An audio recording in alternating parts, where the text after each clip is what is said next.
Welcome to another podcast of the current situation at Manchester United.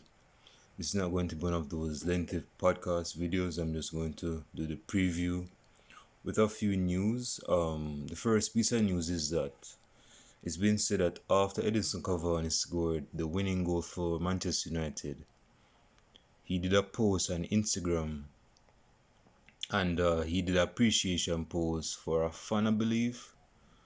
And the word he used was Negrito. Now, I am not the biggest person. I'm not linguistic.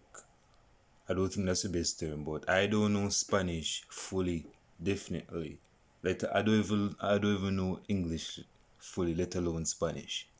But you have to understand that the way how words is used in Spanish is different than how it is used in English. And basically, the FA wanted to ban Cavani because of the post, because they thought it was racist somewhat.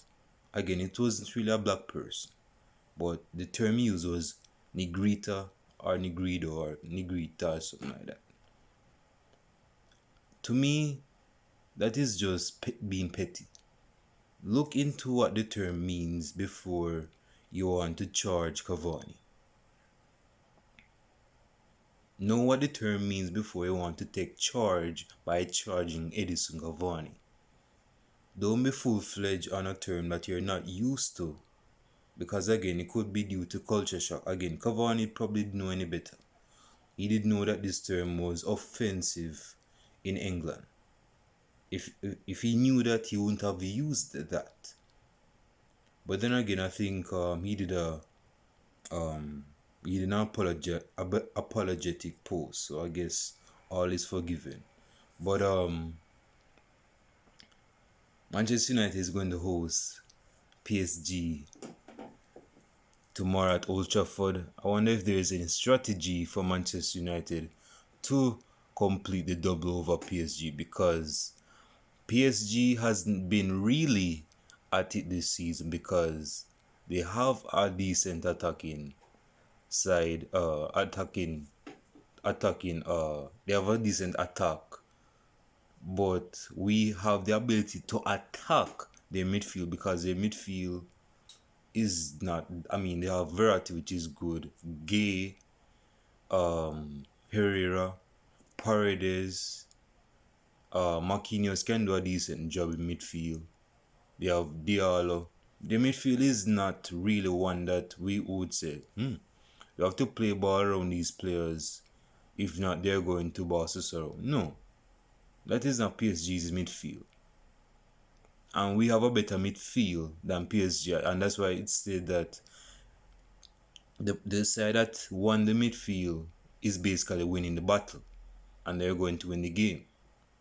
And Manchester United, based on paper, have a better midfield, or the Mario playing midfield. But you can intersect into an attacking four or into midfield. But still, on paper, Manchester United still has the best midfield.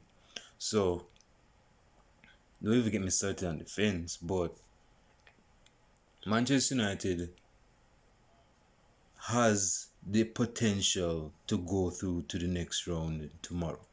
We should not play around tomorrow. Manchester United needs to have a good team sheet. I'm gonna get into the starting level in a second, but PSG is a good side. Their midfield is not that, again, is not as good as their attack, and their defense is not as good as their midfield, because Thiago Silva left. And when a great leader leaves your team, like Thiago Silva, it's going to affect the team in some way or another. So, I was just watching Cavani and Van de Beek to start versus PSG on the United stand.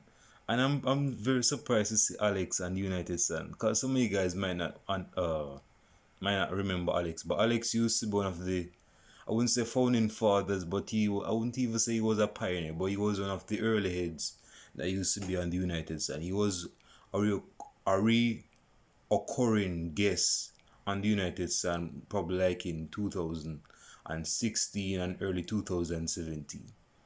Yeah, but I guess he's back home. He's here with a reunion. But yeah, it's funny. He looks like Cavani. But back to what I was saying, the starting 11 for Manchester United against PSG, I would say, first of all, well, since David De Gea is injured, it looks like Dean Koons is going to start in goal. So he's going to get his Champions League debut, at least for Manchester United, or in his career period.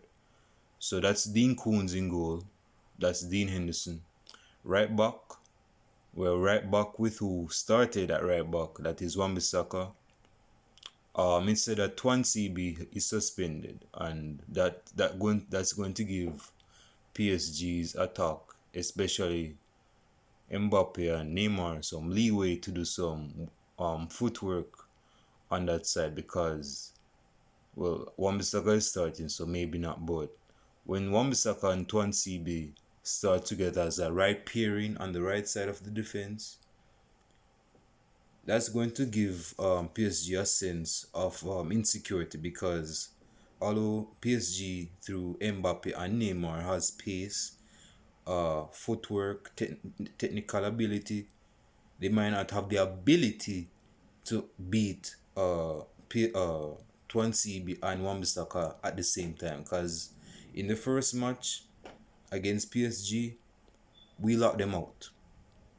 When Twan came home, his wife was like, "Honey, how was your game against PSG? I bet your pockets are full." And he said, "Yeah, it is basically." Man take out his car keys. Man take out Mbappe and Man take out Mbappe and Neymar. And then he said, "See the baby, see the take out Mbappe and Neymar and my car keys. And my house keys, of course." That's how I came inside. But um so yeah, since Swansea is starting tomorrow, Lindelof will start tomorrow, and Lindelof is basically suspect against speedy players and technically gifted players. So we might concede tomorrow. Let's not be So Harry Maguire is starting tomorrow. Left back is Alex Tejas. In midfield, I think it's going to still be that 4-4-2 diamond that starting lineup.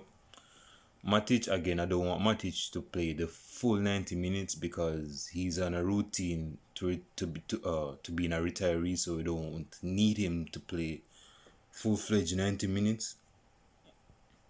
Matic to start for at least 50 to 75 minutes. Then he gets taken off. Donny van de Beek on the right hand side, if not Fred on the right hand side. Donny van de Beek on the right hand side, if not the left hand side of the midfield. And on top of the diamond, we have Bruno Fernandes.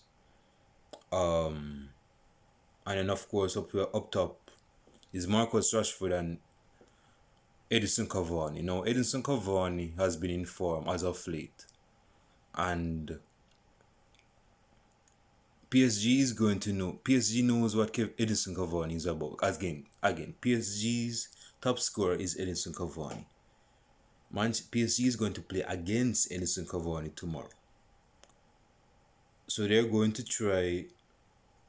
Again, they know his strengths and weaknesses. Cavani's been at PSG, was been at past tense. That's why I told you guys I don't fully know English. But my man was at PSG from 2013 leading to a routine of last year. No, not last year. This year, yeah. That's basically 7 years. So he's been at PSG for 7 years. Just 7 years. So of course PSG are going of course PSG's players evolve, they left, so forth. But generally they know how Edinson Cavani is as a striker now. So Edinson Cavani has used his movement and his intelligence and his confidence to try beat the intelligence of the defenders, opposition. And that's going to lead us to a situation called success. Because with the movement of Rashford, the pace of Rashford, they're going to link great. They're going to have good linkage. So again, Dean Koontz, that's Dean Henderson in the goal. Wan-Bissaka, Lindelof, Harry Maguire, Alex Telles up as left back, not up top.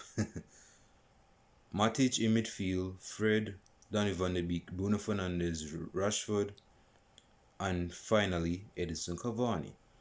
So leave your comments below in the comment section on your players you would like to see in the start level from OG's perspective, of course, and from your perspective, because you're not managing Manchester United. From OG's perspective, who are the players you think OGS is going to start for Manchester United tomorrow? And leave your predictions on tomorrow. My prediction is 2-0 to Manchester United. Actually 2-1. Actually 2-1. Because Lindelof is very suspect when it comes down to pacey players. And yeah, so 2-1 to Manchester United. And we're through to the next round. Through. So we'll see how things go tomorrow. Yeah, so after the game, I'll give my match reaction and I'll show it to you guys tomorrow. Enjoy the rest of your night. Stay safe. Peace.